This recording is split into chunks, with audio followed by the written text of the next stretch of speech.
En París, Louis Pasteur trabaja en el laboratorio mientras en Arbois el cuerpo de su padre, Jean-Joseph Pasteur, se enfría definitivamente.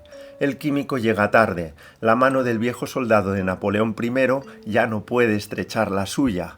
Solo le queda compartir ese duro momento con su hermana Jeanne. El duelo, sin embargo, es solo el umbral de un abismo insondable. 4 meses después, el 11 de septiembre, la fiebre tifoidea entra en su hogar y devora la vida de su pequeña hija Camille, de apenas 2 años. Ante la devastación de ver morir a su segunda hija, Louis y su esposa Marie-Laurent buscan refugio en la fe católica y en el laboratorio. Para Pasteur, el microscopio no es un instrumento frío, sino una extensión de la oración, una búsqueda de la verdad divina a través del orden de la creación. En esta mitad del siglo XIX, la muerte infantil es una sombra cotidiana en los hogares franceses. La experiencia de asistir al entierro de los propios hijos se asume con una resignación medieval que la modernidad posterior juzgará intolerable. La medicina oficial de la época da palos de ciego, recurriendo a sangrías y ungüentos que a menudo aceleran el deceso en lugar de contenerlo. Pasteur acumula una profunda rabia.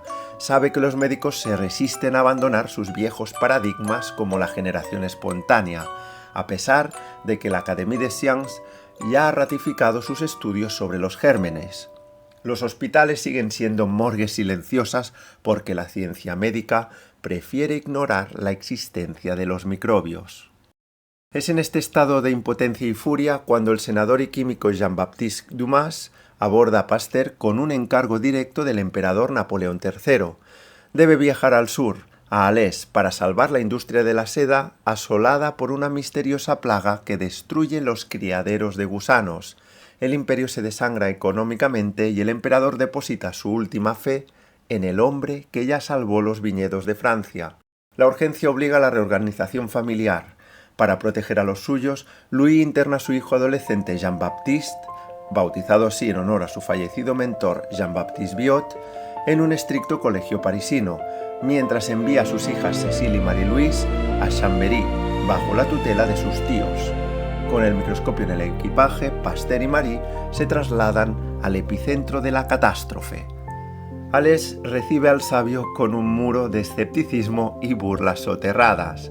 Los criadores de gusanos, hombres curtidos por la tierra y el comercio, miran de reojo a ese químico parisino que jamás en su vida ha tocado un insecto. Pero Pasteur impone un método minucioso y sistemático. Se encierra durante meses, analiza los huevos, las larvas y las mariposas. Descubre unas manchas que impregnan a los insectos enfermos. Para el otoño de 1865, cree haber descifrado el enigma. La plaga, conocida como pebrina por las manchas negras similares a la pimienta que brotan en la piel del gusano, es hereditaria y contagiosa. Dado que en esta época no existe siquiera el concepto de plaguicida ni antibiótico, propone un protocolo inmediato: examinar al microscopio las mariposas hembras tras la puesta y aislar o destruir inmediatamente todos los lotes de huevos de aquellas mariposas que muestren el menor rastro de manchas, así como de los propios huevos. A finales de noviembre, una carta del gran chambelán interrumpe su labor. Pasteur es invitado a participar en las célebres series del Palacio de Compiègne. Este evento, el de las series, es el gran teatro propagandístico del Segundo Imperio. Una puesta en escena semanal donde la corte reúne a aristócratas, diplomáticos, escritores como Gustave Flaubert, músicos como Camille Saint-Saëns o Giuseppe Verdi y científicos ilustres para proyectar al mundo una fachada de esplendor cultural y vanguardia científica.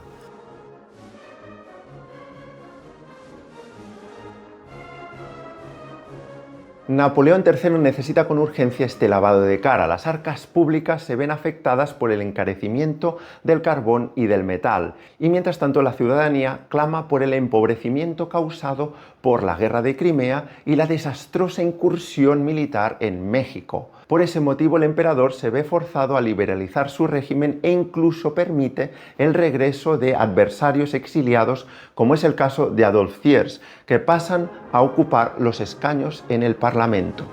Su dictadura resquebrajada simula una apertura tolerante.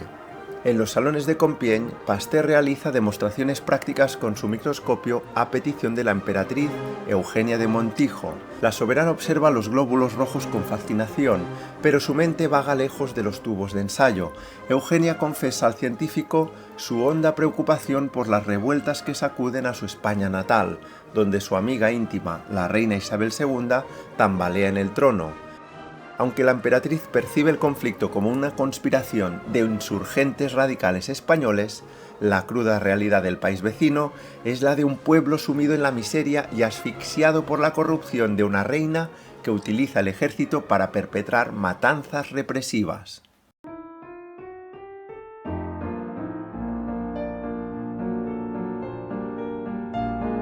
Señor Saint-Saëns, vuestros dedos se mueven con la precisión de un mecanismo de relojería. Me honra vuestra analogía. Yo intento dar orden al caos del aire a través del sonido. Vos demostrasteis que el caos no puede generar orden en el aire. Toda la vida surge de la vida. Efectivamente, al comprender los microorganismos, llegaremos a vencer las enfermedades y regalaremos décadas de vida a la humanidad. Es una conquista noble, Monsieur Pasteur. Pero recuerde que si la ciencia nos permite vivir más y mejor, el arte debe dotar de sentido a nuestras vidas. Coincido en que de nada sirve vivir más años si no se puede disfrutar de la belleza. No es solo un placer efímero, es el espejo que nos hace reflexionar sobre nuestra propia existencia. Al final, pasar la vida obsesionados con extenderla es una trampa del espíritu. El temor a morir solo redunda, invariablemente, en un fuerte temor a vivir. Aunque debo confesar, Monsieur Pasteur, que la ciencia moderna es fascinante. Si bien vuestras explicaciones al príncipe imperial sobre los gusanos de seda han escandalizado a más de una cortesana. Sí, decían que hablar de parásitos antes de la cena arruina el apetito. La ciencia no entiende de protocolos ni de horarios de cena, condesa. Francia está perdiendo una fortuna porque la industria de la seda se muere por culpa de la pebrina. Si la corte prefiere ignorar la realidad detrás de sus hermosos vestidos, el imperio pagará un precio muy alto.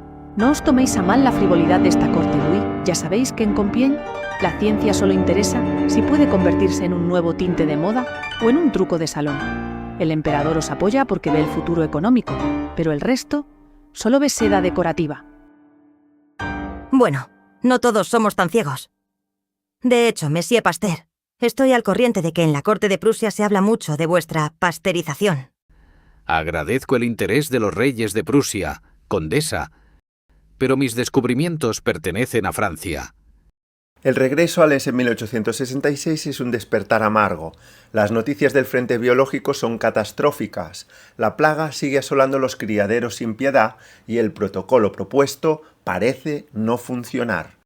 El escepticismo de los criadores se torna en abierta hostilidad. Los métodos de Pasteur parecen no funcionar. Pasteur se lanza a investigar nuevamente con su microscopio y se da cuenta que su diagnóstico previo ha sido parcialmente errado, ya que la industria de la seda no sufre de una única plaga, sino de dos. La primera es la pebrina, ya previamente detectada, que se trata de un parásito Nosema bombycis que afecta a la mariposa madre y que se hereda a los huevos. La segunda plaga se trata de la flacherie, una enfermedad intestinal que pudre las orugas. Los gusanos de seda, lo que en realidad son orugas, previamente se oscurecen y luego se deshacen en una putrefacción letal. Pasteur rediseña la ciencia del criadero y establece el protocolo definitivo. La selección estricta elimina la pebrina al desechar las mariposas enfermas y sus huevos. Por otra parte, la flacherie, al no ser estrictamente hereditaria sino propiciada por el entorno, debe combatirse mediante una rigurosa higiene ambiental, destruyendo las hojas de morera húmedas o fermentadas y controlando estrictamente la aireación y temperatura de las estancias. La ciencia de Pasteur se define allí. La observación microscópica se une a la profilaxis del entorno. Mientras saborea este triunfo intelectual, un telegrama rompe la calma del laboratorio. Su hija Cécile, que se encuentra con sus tíos en Chambéry, presenta fiebres altísimas. La pareja abandona Les de inmediato y emprende un viaje agónico a través de los caminos de Francia. La distancia se vuelve eterna y el vapor de los trenes resulta demasiado lento.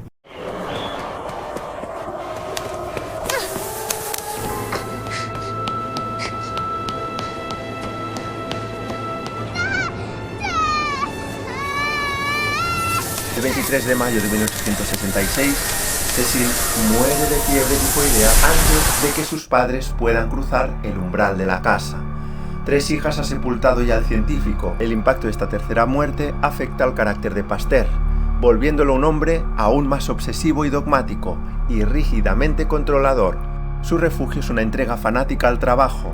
Desde su laboratorio envía cartas implacables a su hijo Jean-Baptiste, exigiéndole calificaciones perfectas en el internado y descargando sobre el adolescente una presión psicológica asfixiante bajo la premisa de que la voluntad humana debe imponerse a cualquier debilidad.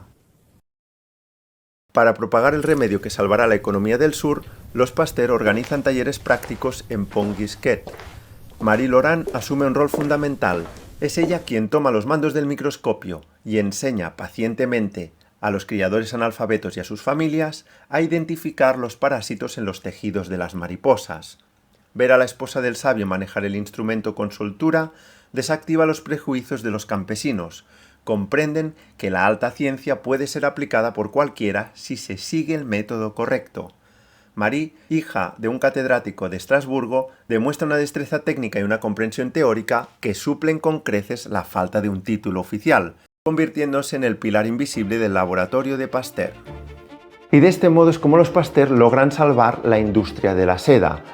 Fuera de los muros de Alès, el mapa de Europa se pliega ante el peso del hierro. En 1866 estalla la guerra austro-prusiana. Otto von Bismarck, el canciller de hierro, despliega su estrategia ultranacionalista para forjar una Alemania unida bajo la hegemonía de Prusia, cimentando la noción de una comunidad fuerte que comparta la misma lengua, la misma cultura y un mismo legado dinástico.